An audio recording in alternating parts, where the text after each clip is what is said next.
জয় হরি বল, জয় হরি চাঁদ, জয় গুরু চাঁদ, জয় ঠাকুরের ভক্তবৃন্দ, যে এবং যারা আমাদের এই ভিডিও দেখছেন, আমরা আপনাদের রাতুল চরণে প্রণাম জানাই। আমরা আবারও নিয়ে আসছি পার্ট 2-তে ব্রাহ্মণ্যবাদের মূল।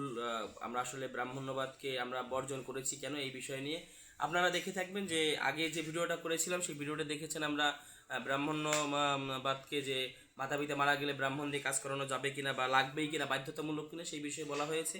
তো এই বিষয়ে শাস্ত্রের রেফারেন্স রয়েছে আমাদের।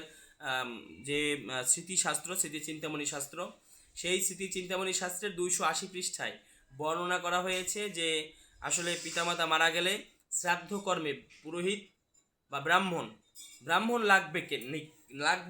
লাগবে নাকি সেই বিষয়ে।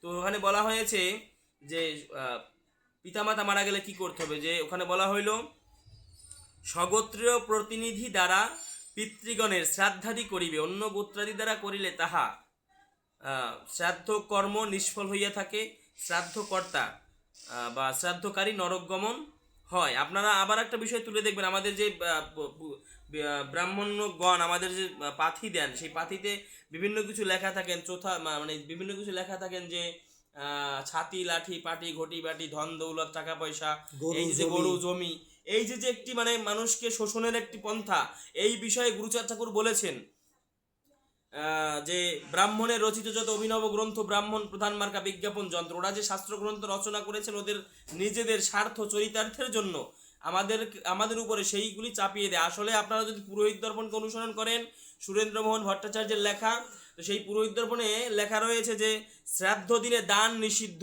শ্রাদ্ধ দিনে দান, গমন, উপবেশন, ভোজন, পরশ্রাদ্ধ ভোজন, এই যে বিষয়গুলি রয়েছে, অনেক কিছু বর্জন, নদীর এপার ওপার গমন, নদীর পরপার গমন, এই যে বিষয়গুলি রয়েছে সেগুলি বর্জন করতে বলা হয়েছে। কিন্তু আসলে কি মাছ মাংস খাওয়ানো যাবে, এই বিষয় সম্পর্কে আমরা পরে আলোচনা করি। আচ্ছা, জয় হরি বল। এই যে বিষয়গুলি হয়েছে, তো এইখানে সম্পূর্ণ নিষিদ্ধ রয়েছে দান, কিন্তু আমাদেরকে দান করানো হয়েছে। ওখানে বলা রয়েছে যদি কেউ এই ধরনের শ্রাদ্ধ দিনে দান কার্য সম্পাদন করে, তাইলে দান দেয় এবং দান গ্রহণ করে, তাইলে তার সমস্ত কর্ম নিষ্ফল হইয়া রৌরব নামক নরকে গমন হয়।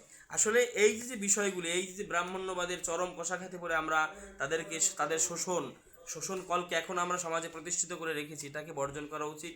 তাই আমরা মতুয়া ধর্মদর্শন ঠাকুর, গুরুচাঁদ ঠাকুরের, হরিচাঁদ ঠাকুরের আদর্শে আমরা ব্রাহ্মণ্যবাদকে বর্জন করেছি। একটাই কারণ, যে আসলে আমাদের পিতামাতা মারা গেলে, যে আসলে বাবা মা মারা গেলে যে দান করলেই তারা বাবা মা স্বর্গে চলে যাবে, এটা নয়। ভগবান এই কথা কোথাও বলেন নাই। যার যার স্ব কর্মের গুণে, কর্মের জোরেই মানুষ বা আত্মা সেই পরম পিতার সান্নিধ্য লাভ করতে পারে, এবং আসলে তারা তার কর্ম অনুযায়ী সে তার ফলপ্রাপ্ত হয়। এখানে কোনো দানের কোনো বিষয় নেই, কিন্তু ওরা আমাদেরকে ভুল বুঝিয়ে বিভিন্ন প্রকারের দান, উপটোকনাদি গ্রহণ করে এরা নিজেদের স্বার্থ চরিতার্থ করেছে, আমাদেরকে বিভিন্ন শাসন এবং শোষণ করে আমাদের নির্যাতিত করে রেখেছে। তাই আমরা এই ব্রাহ্মণ্যবাদকে বর্জন করি, ধিক্ষার জানাই সেই পূর্ব পর প্রথাকে, যে প্রথা আমরা এখন অনুসরণ করে আছি। আসলে শাস্ত্রে এরকম কোনো রেফারেন্স নাই যে এভাবেই আপনার করতে হবে, না। আপনার কর্ম হচ্ছে বাবা মা মারা গেলে যারা আত্মজ রয়েছে, যারা রক্তজ রয়েছে, তারা শ্রীহরির চরণে প্রার্থনা করা এবং ভগবানকে নিবেদন করে কিছু প্রসাদ বা চারুঅন্ন পিতার উদ্দেশ্যে নিবেদন করা। এতে কারোর দরকার হবে না। যদি কোনো বৈষ্ণব ভক্ত বা কোনো মতুয়া ভক্ত থাকে, তাদেরকে ডেকে এনে আপনি নিজেই আপনার বাবা মার উদ্দেশ্যে ভগবানকে পূজা দেবেন, ভগবানের প্রসাদ আপনার পিতাকে আত্মার উদ্দেশ্যে নিবেদন করবেন। এটাই হচ্ছে কাম্য এবং এটাই শাস্ত্রের সিদ্ধান্ত। গরুর পুরাণে ভগবান এভাবেই বর্ণনা করেছেন। জয় হরি বল, জয় হরিচাঁদ, জয় গুরুচাঁদ। সবাই ভালো থাকবেন, সুস্থ থাকবেন। জয় মতুয়া জয় ইউটিউব চ্যানেলের পক্ষ থেকে সবাইকে জয় হরি বল, হরি বল, হরি বল।